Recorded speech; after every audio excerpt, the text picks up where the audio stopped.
জামাত শিবিরের কাছেই হার মানতে হলো আওয়ামী লীগের। ধরা খেলো আওয়ামী লীগ। আওয়ামী লীগ কি পরাস্ত হয়েছে জামাতের কাছে, শিবিরের কাছে? এটা এখন বাংলাদেশের কৃষক থেকে শুরু করে ছাত্র, শিক্ষক, সমগ্র নাগরিকদের একটি কমন প্রশ্ন। আপনারা জানেন যে জামাত শিবিরকে আওয়ামী লীগ এমন ভয় পায়, বাঘের মতো ভয় পায়, যে কোন সময় এসে তারা আবার তাদের সকল এই অট্টালিকার উপরে আঘাত হেনে তাদের ক্ষমতা চূর্ণ বিচূর্ণ করে দেয়। জামাত শিবিরকে ভয় পাওয়ার রাজনীতি আওয়ামী লীগের আজকের নতুন নয়। আপনারা নিশ্চয়ই জানেন এই জামাত এবং শিবিরকে নিয়ে আওয়ামী লীগ বিভিন্ন সময় প্রোপাগান্ডা করছে এবং তাদের বিরুদ্ধে কথা বলছে, তাদের বিরুদ্ধে শাস্তিমূলক ব্যবস্থা নিচ্ছে। এর অন্যতম কারণ হচ্ছে, আপনারা নিশ্চয়ই জানেন কোনো ব্যক্তি যদি কারোর সাথে একসাথে কাজ করার সুযোগ পায় তাহলে কিন্তু তার যোগ্যতা, সক্ষমতা সম্পর্কে তাদের জ্ঞান হয়। এই জামাত শিবির সম্পর্কে আওয়ামী লীগ কিন্তু জ্ঞান অর্জন করেছে সেই 1994 সালের সময় থেকেই। এর আগেও করেছে, বিশেষ করে তত্ত্বাবধায়ক সরকার আন্দোলন করতে গিয়ে যখন বাংলাদেশে সাকসেসফুল তত্ত্বাবধায়ক সরকার ব্যবস্থা দেশনেত্রী বেগম খালেদা জিয়া রাজি হয়ে দিয়েছিলেন, সেই সময় কিন্তু জামাতের রূপরেখায় তত্ত্বাবধায়ক সরকার আন্দোলন হয়েছিল। আওয়ামী লীগ তখন জামাতের কাছে সামান্য ছোট্ট একটু ছাত্রর মতো ছিলেন, মানে স্টুডেন্ট। জামাত যেভাবে হুকুম দিতেন আওয়ামী লীগ সেভাবে কাজ করতেন। সেই সময় আওয়ামী লীগ জামাতকে চিনেছে, বুঝেছে এবং তাদের দক্ষতা সম্পর্কে জ্ঞান অর্জন করেছে। কিন্তু সেই জামাতই যখন এই ফ্যাসিবাদের বিরুদ্ধে রুখে দাঁড়াচ্ছে এবং আওয়ামী লীগকে বাংলাদেশের বর্তমান প্রজন্মের কাছে শত্রু মনে করছে, দেশের মানুষের কল্যাণে আওয়ামী লীগের সকল অপতৎপরতার বিরুদ্ধে জামাত গর্জে উঠছে, তখনই আওয়ামী লীগ চিরচেনা রূপে ফিরে এসেছে। আওয়ামী লীগ মনে করছে যে জামাত আসলেই সক্ষম, জামাত চাইলে অনেক কিছু হয়, শিবিরের ছেলেরা দেশপ্রেমিক, তারা চাইলে আমাদের গদি নড়বড়ে করে দিতে পারে। এই কারণেই 2013 সাল থেকে শুরু হয়েছে জামাত নিধন কার্যক্রম। এর আগে বহুবার হয়েছে, কিন্তু একেবারে রাষ্ট্রীয় পর্যায় থেকে সকল মানুষকে বিরিয়ানি, খিচুড়ি খাওয়ায়ে, তারপরে বিভিন্ন ছাত্র জনতাকে ভুলভাল বুঝিয়ে, তারপরে সেই জামাত শিবিরের বিরুদ্ধে রাজপথ দখল করে শাহবাগ তৈরি করে সেখানে মানুষদেরকে বিভ্রান্ত করলো। কতগুলো মানুষকে সেই দিন হত্যা করলো তারা। সেখানে দেলোয়ার হোসেন সাঈদী সহ বাংলাদেশের মাওলানা মতিউর রহমান নিজামী, কাদের মোল্লা সাহেব, আলী হাসান মোহাম্মদ মুজাহিদ, মিহির কাশেম আলী, এভাবে করে জামাতের শীর্ষস্থানীয় নেতাদেরকে ফাঁসির জন্য ওই জায়গা থেকে নির্দেশ দেওয়া হলো। অধ্যাপক গোলাম আজম সাহেবকে আজীবনের জন্য জেলের মধ্যে বন্দী করা হলো। তারপরে দেলোয়ার হোসেন সাঈদী সাহেবকে পুশ করে হত্যা করা হলো ইঞ্জেকশন পুশিংয়ের মাধ্যমে। এরপরে সালাউদ্দিন কাদের চৌধুরীকে হত্যা করা হলো। বাংলাদেশের যারা দেশপ্রেমিক তাদের সবাইকে হত্যা করলো। কিন্তু জামাত শিবির ভীতিটা আওয়ামী লীগ থেকে যায়নি, বরং প্রতিদিন তাদের ঘাড়ের উপরে যেন চেপে বসেছে। 13 সাল থেকে তারা মনে করেছিল যে জামাত হয়তো নিধন হয়ে যাবে, সবাইকে মেরে ফেলেছি, এই দেশে হয়তো শিক্ষার্থীরা, বর্তমানে এই তরুণ প্রজন্ম, যেহেতু তারা কেউ বিএনপি জামাতের শাসনামল পায়নি, সবার বয়স 17 বছর 18 বছরের যুবক, তারা তো নিশ্চয়ই আওয়ামী লীগের ঘরে জন্ম নিয়েছে, আওয়ামী লীগ হবে, এই ধারণা থেকে তারা সারা বাংলাদেশের একটি মিসকনসেপ্ট নিয়ে তারা চলতেছিল। কিন্তু বাস্তবতা আল্লাহর মায়ের এমনভাবে হয়েছে যে এই প্রজন্মের যুবকরাই জামাত শিবিরের এই ট্যাগ, রাজাকারের ট্যাগ, এটাকে এখন আর বিশ্বাস করে না। মনে করে এটা একটা ধান্দাবাজ, এটা একটা দোকানদারির সিস্টেম, এটা একটা ধর্ম ব্যবসা, এটা শুধু মানুষের চেতনাকে বিক্রি করার নামান্তর।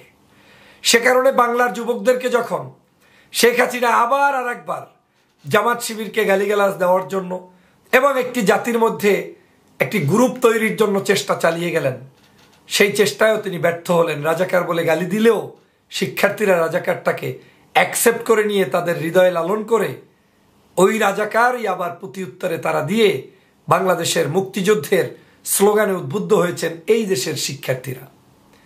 বাংলাদেশের ওই রাজাকার শব্দটাকে যখন একটা সময় মানুষ তুচ্ছ তাচ্ছিল্য করে জামাতের ঘাড়ে চাপিয়ে দেওয়া হতো, সেই রাজাকারটাই এখন বিশ্ববিদ্যালয়ের সকল শিক্ষার্থীদের একটি আন্দোলনের স্লোগান, একটি মানুষের চেতনার স্লোগান, একটি মজলুম মানুষের আলোচনার প্রতিধ্বনি এই শব্দ থেকে উচ্চারিত হচ্ছে। সরকার এখানেও মায়ের খেল। সারা দেশে শিক্ষাঙ্গন, সারা দেশে সমগ্র ক্যাম্পাস থেকে ছাত্রলীগকে ঘাড় ধরে ধরে সাধারণ শিক্ষার্থীরা বের করে দিল। অবাক চিত্তে শেখ হাসিনা তাকিয়ে থাকলেন, আফসোস করলেন, কিছুই করতে পারলেন না। তারপরে শুরু হলো সারা বাংলাদেশের মানুষের উপরে নির্বিচারে গণহত্যা, শিক্ষার্থীদের আন্দোলনের উপরে সরাসরি হত্যা। এই হত্যাকে ঢাকতে সরকার শুরু করলেন আবার নাটক, গাড়ি পোড়াও, বিটিভি ভবন, ওবায়দুল কাদেরের সেতু ভবন সহ কিছু গুরুত্বপূর্ণ জায়গা পুড়িয়ে দাও, যাতে করে আমরা বিশ্ববাসীকে বলতে পারি যে এই কাজগুলো আমরা করিনি, করেছে জামাত শিবির জঙ্গিরা। দেখেন কি পরিকল্পনা! শত পরিকল্পনা করেও আওয়ামী লীগ কি তাহলে জামাতের কাছেই পরাস্ত হচ্ছে, শিবিরের কাছেই ধরা খাচ্ছে? শিবিরই কি ওদের একমাত্র আজকের যত ভীতির ভয়ের কারণ? জামাত শিবির কি আজকের ওদের জন্য জম হয়ে আসছে? ওদের জন্য শেষ নিশানা জামাত শিবিরই পুঁতে দিচ্ছে। আজকের যখন বিশ্বব্যাপী ঘৃণা মানুষ প্রকাশ করছে আওয়ামী লীগের উপরে, শেখ হাসিনার উপরে, যে একজন সাধারণ শিশু দেয়ালের পাশে লুকিয়ে থেকেও জীবন রক্ষা করতে পারে না, পুলিশ তার বুকে গুলি করে দেয়। আমাদের ছাদের উপরে উঠে বাবার কোলে শিশু নিরাপদ নয়, রাস্তায় বন্ধুর কোলে বন্ধু নিরাপদ নয়, ট্যাঙ্কের গাড়ির উপরে জীবিত মানুষটাকে, লাশটাকে, মানে জীবিত মানুষটাকে নিচে ফেলে দিয়ে মৃত্যুবরণ করানো, এ সকল দৃশ্য দেখে কেউ আর চুপ করে বসে থাকতে পারে না।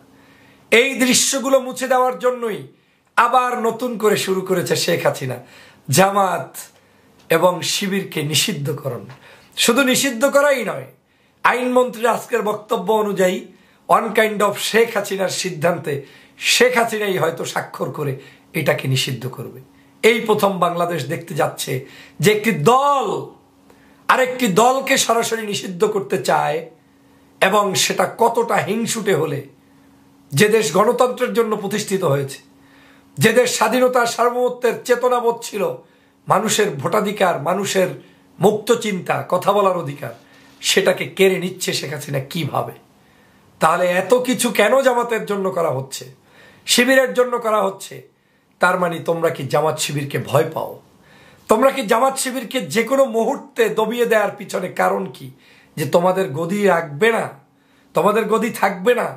তাহলে কি তোমরা ব্যর্থ হয়েছো গত 16 বছরে? যত ক্যাম্পেইন করেছো, সরকারের হাজার হাজার কোটি টাকা নষ্ট করে কনসার্ট করেছো, বিভিন্ন জায়গায় তোমরা সেমিনার করেছো, বঙ্গবন্ধুর ইতিহাস, মিথ্যা ইতিহাস প্রচার করেছো, সব কি তাহলে ভেস্তে গেল? আমার তো মনে হচ্ছে সারা পৃথিবী ব্যাপী জামাত শিবিরের এই নামটি পৌঁছে দিয়েছে এই ফেসিবাদী শেখ হাসিনা। যখন জামাত শিবিরের নাম কেউ মুখে নিতে পারে না, সেই মুহূর্তেও এখন গণভবন থেকে শুরু করে বঙ্গভবন পর্যন্ত সমগ্র জায়গায় জামাত শিবিরের নাম। জামাত শিবিরের নাম এখন পৌঁছে গিয়েছে ইউরোপ, আমেরিকা, কানাডা, অস্ট্রেলিয়া, বিভিন্ন দেশের এম্বাসিগুলোর সামনে। এর কারণ কি? শেখ হাসিনা জামাত শিবিরকে ভয় পায়। এই জামাত শিবিরকে ভয় পেয়ে আজ যে অপরাজনীতি শেখ হাসিনা চালু করেছে, এই বাংলাদেশের জনগণ জামাত শিবিরকে যদি কেউ ভালো না বাসত, তারাও এখন অতিরিক্ত ভালোবেসে তাদের হাতকে শক্তিশালী করে শেখ হাসিনার পতনের নিশানা তৈরি করবে। শেখ হাসিনা দিকবিদিক হয়ে গিয়েছে, ভারসাম্যহীন হয়ে গিয়েছে, কখন কি করবে তাও বুঝতেছে না। আজকের সারাদিন একটি প্রতিবাদ ছিল, দেখেছেন সমগ্র দেশ বিশ্ব লালে লাল হয়ে গিয়েছে। আই থিঙ্ক 1%ও কালো ব্যাজ ধারণ করার কোনো মানুষ পায়নি, কারণ মানুষ জানে ওরা যা বলে ওটা তামাশা, ওটা প্রহসন, ওটা মিথ্যা। এই মিথ্যার উপর দিয়ে টিকে থাকা যায় না চান্দু। আমি মনে করি জামাত শিবির শেখ হাসিনা ভয় পাওয়ায় জামাতের দুর্বলতার কিছু নেই, বরং এটা জামাতের জন্য ক্রেডিট, এটা জামাতের জন্য অবশ্যই আত্মমর্যাদার সংগ্রামের। যে আজ জামাত শিবির দেশপ্রেমিক, জামাত শিবির মুক্তিযোদ্ধা, জামাত প্রেমিক শিবির বাংলাদেশের মানুষের মণিকোঠায় স্থান অর্জন করেছেন বিধায় শেখ হাসিনা আজকের জামাত শিবির কি ভয় পায়। তার মানে জামাত কতটা শক্তিশালী হলে শেখ হাসিনা ভয় পায়, আওয়ামী লীগ ভয় পায়, তাদের গুন্ডা পান্ডারা ভয় পায়। অতএব জামাত শক্তিশালী, শিবির শক্তিশালী। এই শক্তির পক্ষে জনগণ আছে, জনগণ থাকবে। জামাত শিবিরকে কেউ বিলীন করে দিতে পারবে না ইনশাআল্লাহ।